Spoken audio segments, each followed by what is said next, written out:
The film begins with a convict named Frank who has just been released after 14 years in prison. Once a formidable mob leader who oversaw illicit enterprises in New York City, Frank finds that his influence has diminished significantly after rejoining society. The world of drugs and prostitution is now dominated by Colombian and Chinese syndicates, sidelining Frank's old allies. In another area of the city, Emilio, a Colombian sex trafficking mobster, leaves his place of business and heads to a payphone.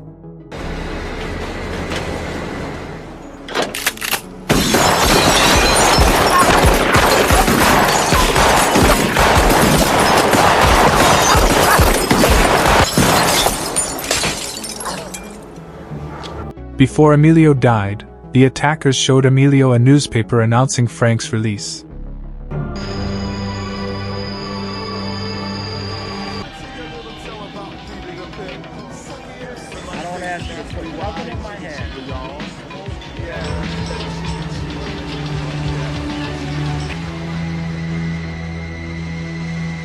Elsewhere in a hotel room, Jimmy was negotiating a drug deal with a Colombian drug lord named Tito.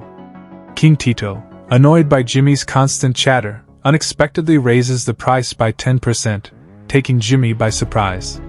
Reluctantly, Jimmy hands over a briefcase for the deal, only to discover that it contains tampons. Seizing the moment, Jimmy mercilessly beats up King Tito and his crew. Dope, Tito! Fuck is this? Lift the bullet hole, screw tie.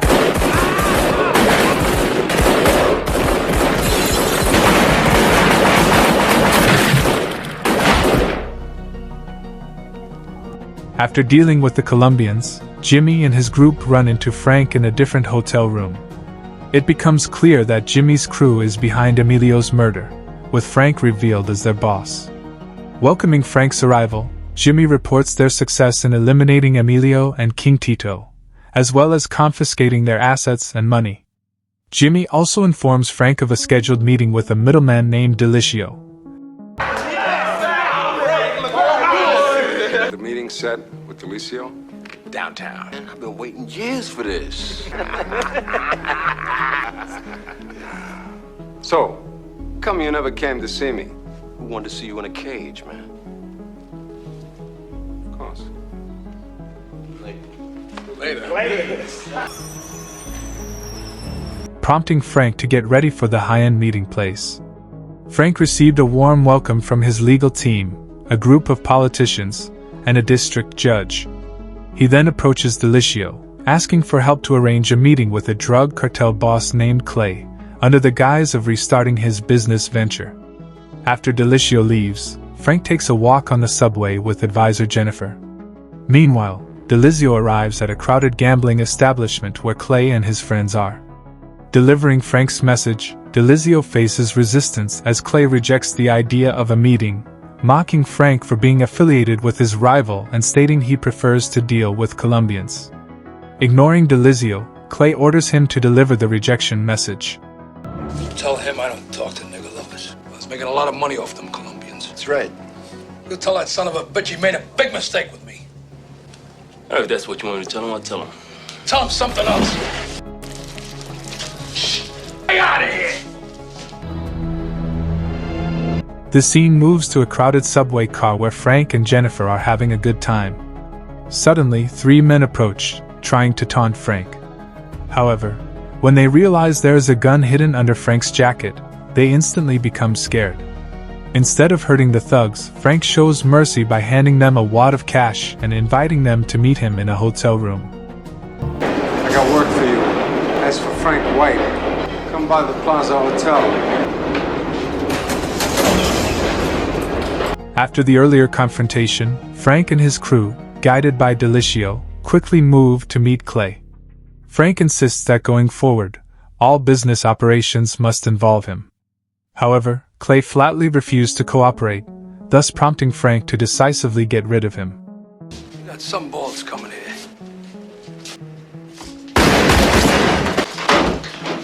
With Clay gone, Frank rallied his former colleagues to join him.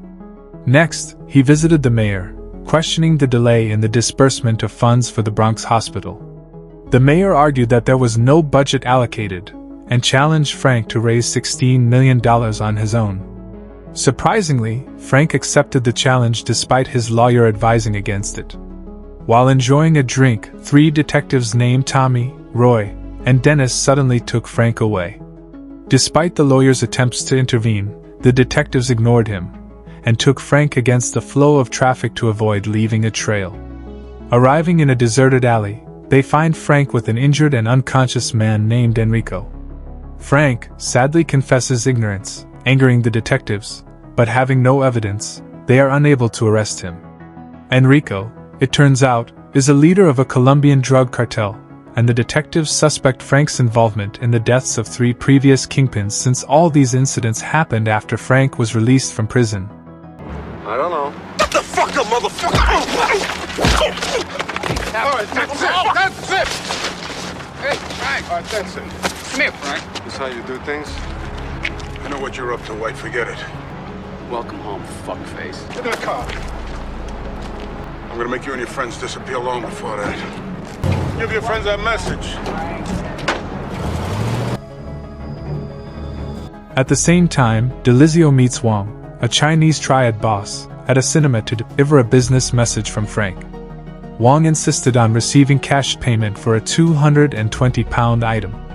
Recognizing Frank's financial constraints, Delizio suggests a face-to-face meeting between Wong and Frank to reach a mutually beneficial agreement. The next day, Jimmy stops at a fast food shop, generously giving money to an old lady and her grandson. Suddenly, detectives and police officers appear out of nowhere, trying to ambush him.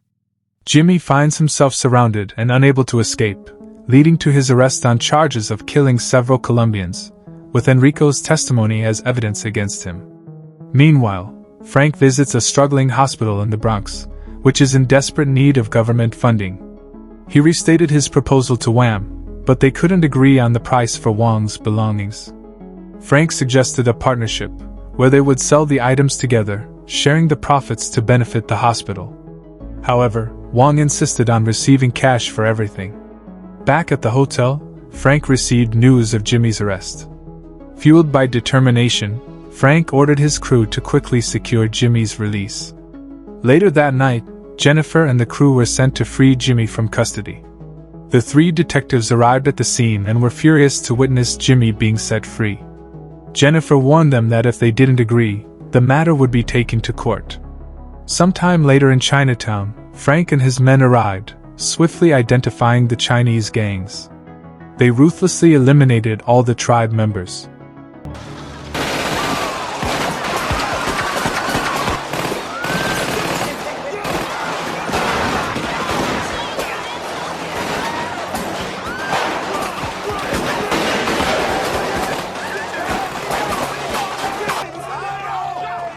After the massacre, Frank and his men arrested Wong, forcing him to reveal all his possessions. To make matters worse for Wong, even after handing over everything, he was not spared and met a swift end. A few days later, thanks to Frank's generous donation, the Bronx hospital opened its doors to the public. This news infuriated Dennis, who believed that Frank had become the king of New York, while they were stuck in meaningless jobs.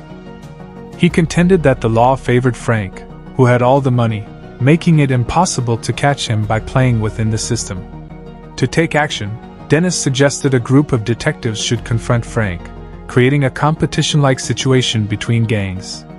However, Roy disagreed with Dennis's plan, but Dennis paid no attention to his objections. One night at a lively club, Frank's crew was enjoying a party, while Frank himself was occupied with a phone call. After some time, Delizio arrived with a drug cartel boss from Los Angeles. This man knew that Frank possessed a 200-pound item from Wong and wanted to purchase it. Unable to pay the full amount, he proposed paying half up front and the rest after the sale in Los Angeles. Frank, however, insisted on selling the entire item at once. In response, the man requested time to inspect the item first. Unexpectedly, as soon as he stepped outside, he killed one of the guards, revealing Delizio's collaboration with him. It didn't take long before armed men stormed the scene, causing chaos to erupt. See you later. Let me get a light.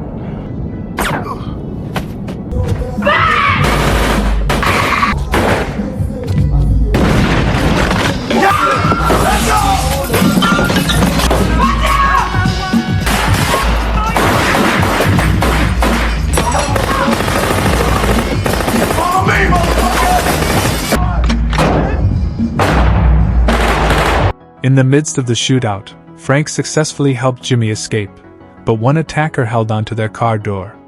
When Jimmy tried to knock him out, they discovered he was a cop. Without mercy, Frank brutally struck him with a fire extinguisher. Get off the fucking car, man! The motherfucking car, man! Ah! Nobody rides for free,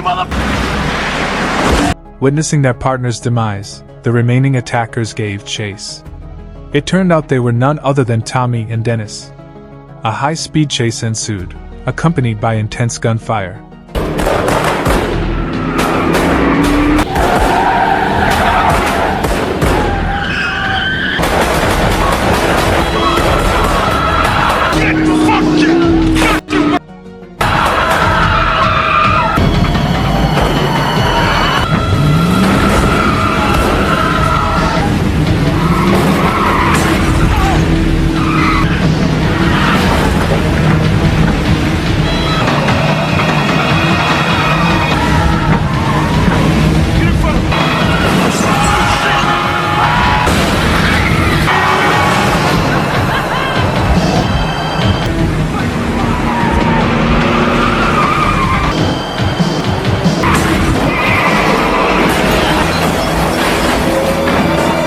After being pursued for a considerable time, Frank finally evaded Tommy and Dennis, successfully losing the trail in the car.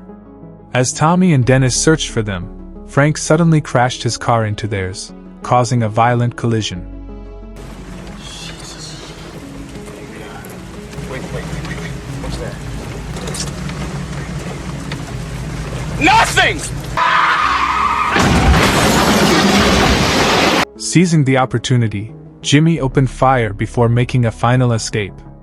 Seeing this, Tommy hurriedly exited his vehicle to pursue Jimmy, while Dennis failed to locate Frank in the crashed car. Under a bridge, a sudden shot rang out, hitting Tommy. Jimmy didn't stop there, mercilessly pumping more bullets into Tommy's body, leaving him gravely wounded. Come on, Jimmy! Come on, be like a man!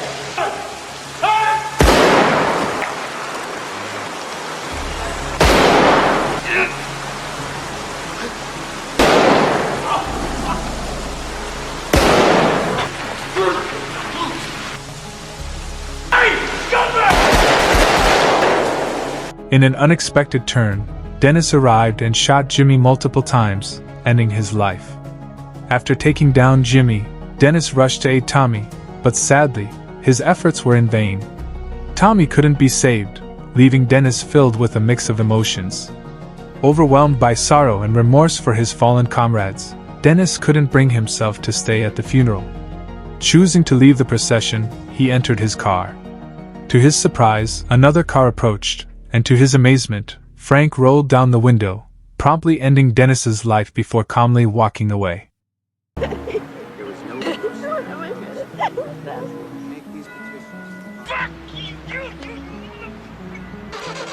You motherfucker!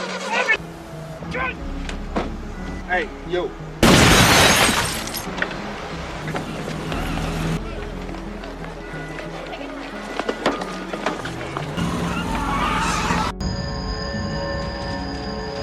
Back at headquarters, Frank confronted DeLazio, who had been apprehended by his men. During the interrogation, DeLazio revealed that Enrico had collaborated with the police to eliminate Frank. DeLazio admitted to receiving a payment of $50 million and being promised freedom in exchange for disclosing the location of Frank's headquarters. Upon hearing this, Frank ordered his men to bury the traitor along with the blood money under the cover of night.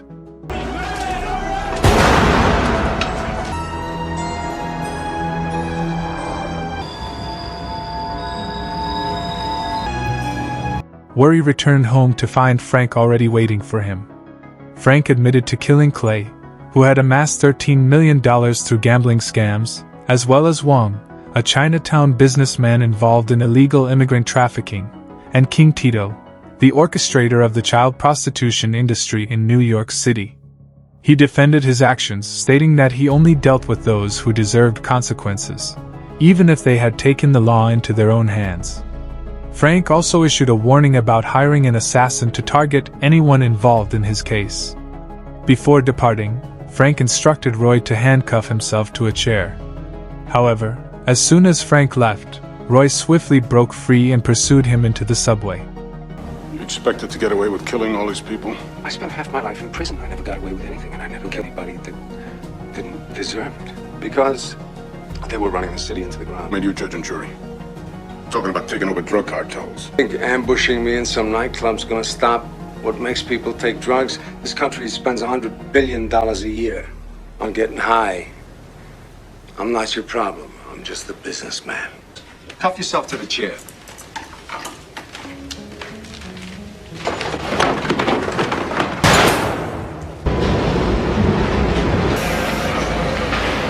Inside a subway car, Frank used a passenger as a shield. Despite Roy's pleas to surrender, Frank mercilessly ended his life. Hold on. Let it go. You let it go.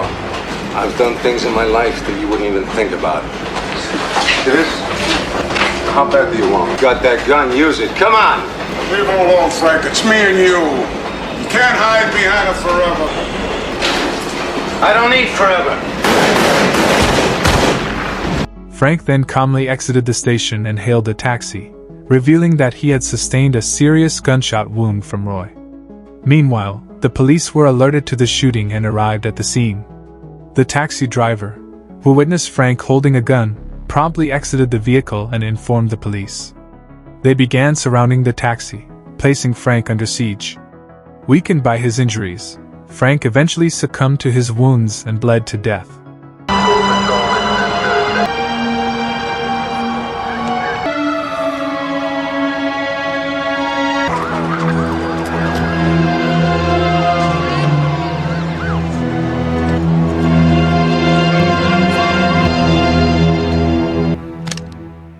The moral of the story is to lead a peaceful and law-abiding life, avoiding involvement in illegal activities as it can lead to chaotic and unfortunate consequences. It is always better to be a law-abiding citizen than a misguided leader of a criminal organization.